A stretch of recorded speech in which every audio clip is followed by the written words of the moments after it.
34 men walked into a cockfight arena and were never seen again. No bodies, no arrests, just silence. Who is behind the Philippines' most chilling disappearance? The cockfighting arenas of the Philippines, once vibrant hubs of cultural tradition, once echoed with the roar of the crowd, the excited chatter of spectators, and the unmistakable crowing of roosters. It was a spectacle unlike any other, a place where passion and chance intertwined. But now, some of these places are silent, eerily so, haunted by the disappearance of 34 men, their absence a heavy weight in the air. Fathers, sons, brothers and friends, all united by their love for Sabong. The traditional Filipino cockfighting vanished in a matter of weeks, leaving behind families and communities in despair. These disappearances weren't random acts of violence or isolated incidents. They were systematic, coordinated, and executed with chilling precision, suggesting a level of planning and organization that is deeply disturbing. From January to February 2022, men were taken, plucked from cockfighting arenas across Luzon, the Philippines' largest island. No bodies were ever recovered, no ransom notes, no demands, no communication whatsoever. The evidence trail went cold almost instantly, leaving investigators baffled and families without answers. How can 34 people vanish in broad daylight, seemingly without a trace, with no credible witnesses coming forward to shed light on the events? Each missing man is a thread in a larger, darker pattern, a piece of a puzzle that refuses to be solved. Authorities launched investigations, dedicating resources to unraveling the mystery, and the Senate held hearings seeking answers and accountability. And rewards climbed into the millions of pesos, a desperate attempt to entice anyone with information to come forward. Yet the case remains unsolved. A gaping wound in the nation's psyche, a constant reminder of the fragility of life and the elusiveness of justice. The silence from those who might know something is deafening, a wall of secrecy that has proven impenetrable, suggesting a fear deeper than justice or reward, a fear that speaks volumes about the forces at play. Empty arenas stand as monuments to this fear, silent witnesses to a tragedy that continues to unfold. Their seats, reminders of the men who once filled them, their laughter and cheers now replaced by an unsettling quiet. 3 years later, the questions remain, echoing in the empty spaces left behind. Who took them, and what were their motives? Why were these particular men targeted, and what secrets did they unknowingly possess? Are they still alive, held captive somewhere, or have they met a far more sinister fate? This case exposes the shadowy underbelly of a billion-dollar industry. An industry that thrives on passion, tradition, and sometimes illicit activities, where fortunes are won and lost in seconds and where the stakes are often higher than anyone can imagine. Somewhere in this world lies the truth, desperately kept buried beneath layers of fear, corruption, and silence. The story of the 34 missing Sabungeros is a chilling testament, a stark reminder of the darkness that can lurk beneath the surface of even the most vibrant cultures. To how quickly life can be extinguished and how justice can remain just out of reach. A tantalizing promise that never quite materializes. The silence endures, a constant, heavy presence, and so does the mystery. A haunting enigma that refuses to be forgotten. To understand the disappearance of the 34 men, we must look at the world they vanished from, the cockfighting arenas of the Philippines. Sabong, or cockfighting, is a legal and popular pastime, drawing crowds, money, and sometimes danger.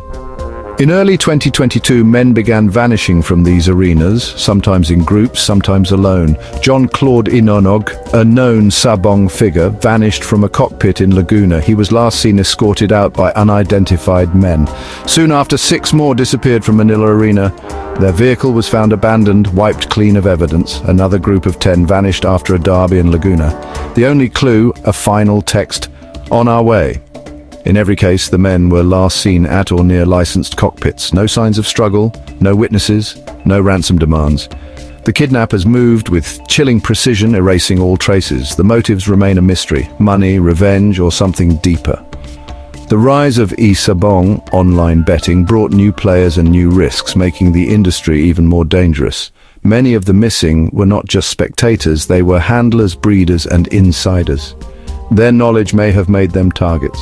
The silence around these disappearances is as chilling as the crimes themselves, a trail of fear, unanswered questions, and families left in the dark. 34 men vanished, fathers, sons, brothers and friends. Their faces now stare out from missing posters, each one a story cut short. Their families wait, desperate for answers, clinging to hope as days turn to years. Wives and children gather at police stations, clutching photographs, pleading for help. Each visit brings only more uncertainty as officials offer few answers and the trail grows colder. Homes once filled with laughter now echo with silence. Empty chairs at dinner tables, birthdays missed, and children asking when their fathers will return. These are the daily realities for those left behind. The family's search leads them from government offices to morgues, each visit a test of hope and heartbreak. Still, they refuse to give up, united by love and the need for answers. In the aftermath, families gather for vigils, holding candles and photographs, demanding justice for the men who vanished. Their voices rise in protest, determined that the missing will not be forgotten. The pain of not knowing is a wound that never heals. For the families of the 34, every day is a reminder of what was lost, and of the hope that one day the truth will come to light. The leading theory points to powerful illegal betting syndicates. In the world of Sabong, fortunes are won and lost in seconds. Any anomaly can cost millions. The missing men were allegedly involved in game fixing, manipulating outcomes for profit. Many were handlers or agents linked to teams with suspicious winning streaks. The abductions were calculated acts of retribution, a warning to the entire Sabong community. The precision of the disappearances suggests an organization with vast resources and a ruthless code. No bodies, no evidence, just a chilling message: cheat and you vanish. Despite Senate hearings and investigations, no syndicate has been definitively identified. The evidence is mostly rumor and fear, not proof. If syndicates are responsible, their power is measured not just in money, but in their ability to erase people without a trace. Another theory suggests betrayal from within the men were targeted by their own associates. In the close-knit Sabong world, trust can be weaponized. Victims disappeared from familiar places, often with people they knew. Insiders would know schedules, security gaps, and how to lure targets without suspicion.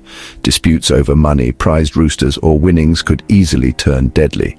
The lack of evidence and the community's code of silence protect the perpetrators. Investigations have probed prominent personalities, but no definitive links have been found. For the families, the thought that friends or colleagues could be responsible is a chilling betrayal. The most disturbing theory is police involvement. Rogue officers acting for syndicates or their own gain. Their training and authority could explain the efficiency and lack of evidence. Eyewitnesses described abductors posing as law enforcement, even wearing official insignia. Some suspects were former police officers or security personnel. Investigations have stalled, fueling suspicions of a cover-up. The idea that those sworn to protect could be complicit is a profound betrayal for the families.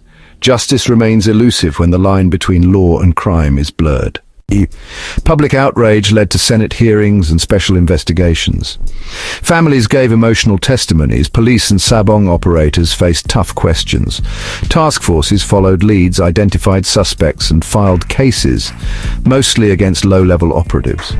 The masterminds remain elusive, shielded by fear and influence. A 6 million peso reward was offered, but no credible leads emerged. The threat of retribution outweighed the promise of wealth.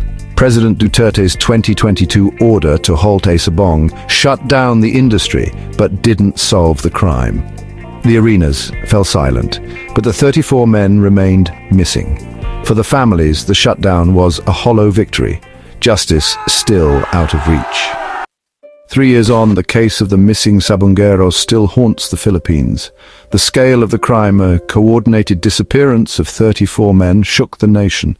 It exposed the dark side of a beloved tradition and left communities gripped by fear. Silence prevails. Those who know the truth are too afraid to speak. The family's relentless activism keeps the story alive, their grief a symbol of a justice system that failed them. Every vigil, every anniversary is a reminder of the human cost. The case endures because it remains unsolved, a real-life mystery with no final chapter. The unanswered questions fuel public fascination and fear. The story has become a modern Filipino folktale, a warning about the dangers lurking in the shadows. As of July 2025, the mystery remains unsolved. The news cycle has moved on, but for the families, the silence is deafening. Legal proceedings against low-level suspects drag on. Key witnesses have vanished. The masterminds remain unidentified and unpunished. No new leads, no confessions, no closure. The case is cold, but the families refuse to give up hope. The question lingers: who could orchestrate such a crime and erase all traces? The truth is locked behind fear and silence. The memories of these 34 men deserve justice. Until someone speaks,